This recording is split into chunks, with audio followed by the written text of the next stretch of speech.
involved in it, a way of, by piecemeal, doing the same thing with each one of these bills? It's certainly something that we've been talking about, and actually there's a brick that's missing, which is Senate Bill 47, which actually makes the referendum effort even more challenging. You know, so and again, I mean, I think we believe that this is a concerted effort.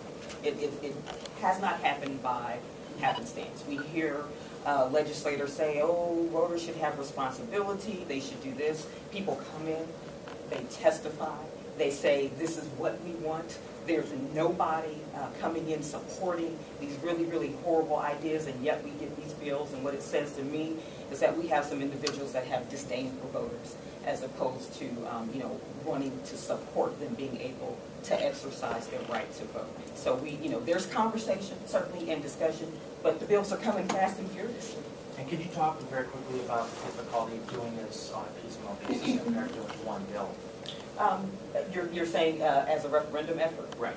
Well, you know, it's very, very difficult to collect signatures. So how many bills do we have here right now? We literally have to go out, you know, get language approved by the Attorney General to be able to have a ballot, go through that whole process, and then collect a sufficient number of signatures.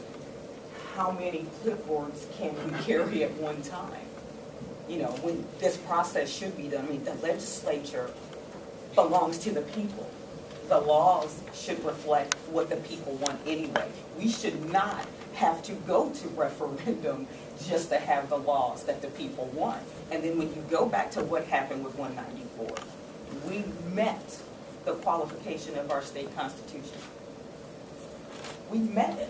We turned in the signatures. They were accepted. It should have been placed on the ballot right then, despite what the legislature did in repealing parts of that law. I personally felt insulted that I didn't get a chance to have my say, because the Constitution said I have a right to have my say through the referendum effort. And then what we saw next was, let's make it harder for referendum, period.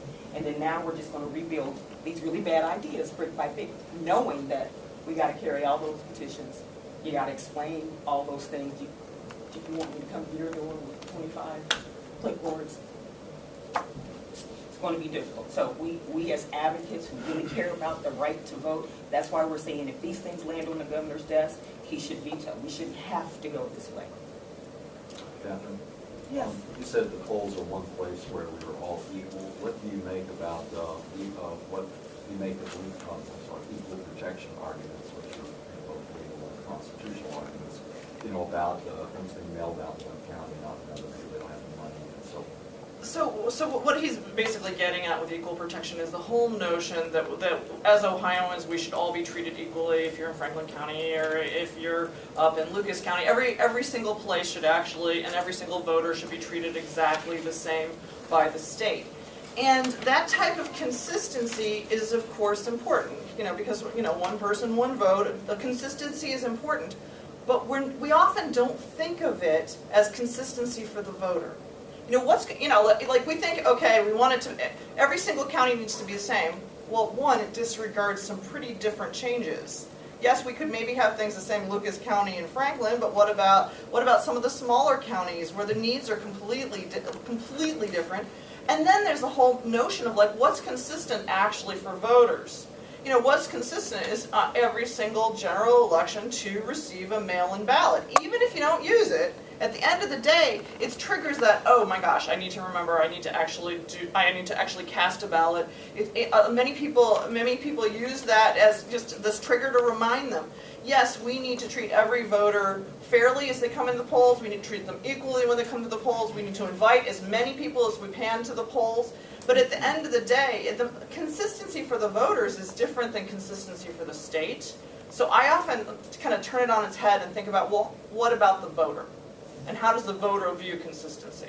Well, so do you support those kinds of mail-outs in like a county saying we want to do it? Do you support those counties being able to do it unless that guarantees some sort of state funding that guarantees that all counties, Appalachian counties, can send out the same kinds of reminders with postage and all this?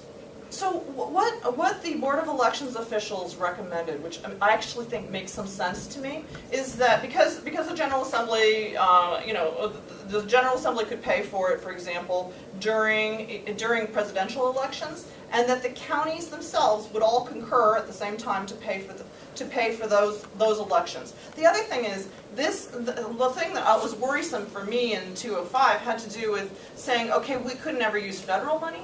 Well, why couldn't we use federal money? Because that would get at that equal protection thing. The one thing I would once again highlight is the needs of a county, a smaller county, are in fact different than a larger county. Yes, we need to have similar hours, but it's just the needs are very different. And the practices and the culture of voting is actually different. So at the end of the day, we need to greet the voter at the door as well as we can and as equal as we can. But things are just different in different counties in Ohio. And if I could add to that, you know, when you talk about that information going out, and again, I stated that we want to try to get information, the language, or try to get resources outside of the General Assembly appropriation. But the language there is so restrictive, it could mean that county boards of elections couldn't even mail those applications to their poll workers. You know, so we just really think we need to think about what's the impact actually going to be. Have a broader conversation. You know, maybe it's you had actually voted an absentee ballot in the last election, so I mail it to you. Right? I mean, there are different things that we could think about that there's not even an opportunity to discuss. And that's what's frustrating to us as, you know, advocates who want to see a full conversation. Do we need to have some changes? Yes, we probably do, but we want those changes to be, you know, in support of the franchise. You know, we hear off, well, we used to, we don't hear it quite as much, but we kept hearing we have to make these changes because of fraud. You all have seen the numbers. 5.6 million votes cast, 13 cases referred to prosecution. But dead silence on the billboards that went into communities to intimidate. Dead silence when we've had elections where things were mailed to people with the wrong information. What about that? What about protecting that franchise? Why is it that yesterday we had a member of the committee say, well, it's only 16,000 people who voted during Golden Week. It's only. What about their vote? Every single one ought to count. We ought to have every opportunity to not say, well, we only want to do it this way, and we're going to make certain that it's in this box. You know, where's the protection of my right to vote when you say that?